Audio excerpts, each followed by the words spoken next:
teman-teman semuanya, apa kabar? Bersama saya Kori Bagara, kembali lagi kita membahas soal kasus Subang.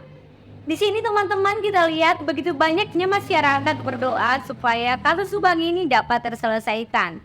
Dan pelakunya pun agar segera cepat tertangkap.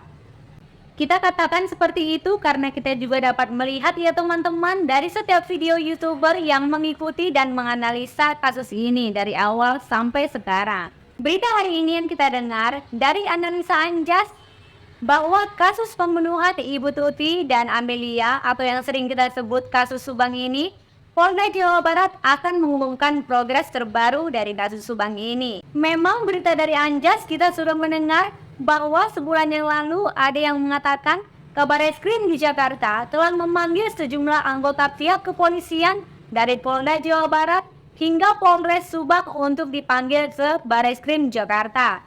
Meskipun pada saat itu Ibu Sumarni tidak ikut hadir. Tetapi ada dari beberapa mereka yang hadir. Artinya kalau memang tinggal beberapa hari lagi akan segera ada sebuah progress report yang baik. Berarti pertemuan antara Bareskrim dan juga Polda Jawa Barat beberapa bulan yang lalu di Jakarta telah membuahkan hasil yang baik. Berarti nanti kalau tersangkanya sudah ditentukan, barulah polisi mengajukan ke kejaksaan. Setelah kejaksaan merasa berkas sudah lengkap dan oke, baru kemudian menuju persidangan. Sungguh memang kita sangat menanti-nanti pengumuman dan penetapan pelaku kasus Subang ini.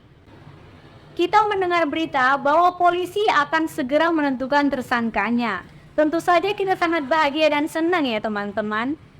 Itu artinya usaha dari para masyarakat ataupun netizen tidak sia-sia. Meskipun polisi terasa panas telinganya ataupun malu. Kita tidak tahu polisi akan menentukan tersangkanya, tetapi mudah-mudahan ini benar dan tidak hanya sekedar angin-anginan yang bertiup saja. Kita berharap sekali berita ini benar adanya ya teman-teman. Kalau kita lihat ya teman-teman, kemarin-kemarin itu sempat juga pemaparan bukan hanya sekali, tetapi 2 kali. Dan melibatkan beberapa ahli, tetapi hasilnya nol sama sekali. Kita berharap semoga berita ini benar dan bukan hanya janji palsu saja. Kita mensyukuri dan juga mengaminkan ya teman-teman. Walaupun nanti telah diumumkan tersangkanya, kita juga harus tetap kritis ya teman-teman. Misalnya alat buktinya ada 5, ada keterangan saksi, keterangan terdakwa, keterangan ahli, dan alat bukti yang menentukan satu orang tersangka harus memiliki 2 alat bukti. Dan 2 alat bukti itu apakah harus berbeda jenisnya atau tidak. Keterangan saksi kalau ada 2 saja sudah bisa ya teman-teman. Menurut analisa Anjas, kemungkinan orang-orang yang telah melindungi kasus ini sudah semakin melemah dalam segi materi ataupun finansial. Memang kita lihat dan kita juga bertanya-tanya ya teman-teman, apakah selama ini polisi sangat berhati-hati atau apakah ada sesuatu di balik dari kasus ini? Kalau kita dengar beritanya di salah satu kanal YouTube yang melakukan podcast dengan Dr. Astri, pelakunya lebih dari 1 orang bahkan lebih dari 2 orang.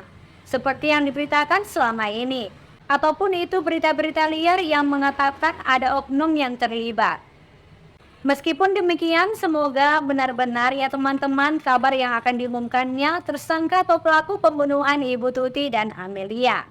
Kita sebagai masyarakat sangat mengapresiasi Polda Jawa Barat yang sudah 2 tahun ini melakukan semua upaya untuk menentukan siapa pelaku kasus penghilangan nyawa Ibu Tuti dan putrinya Amelia.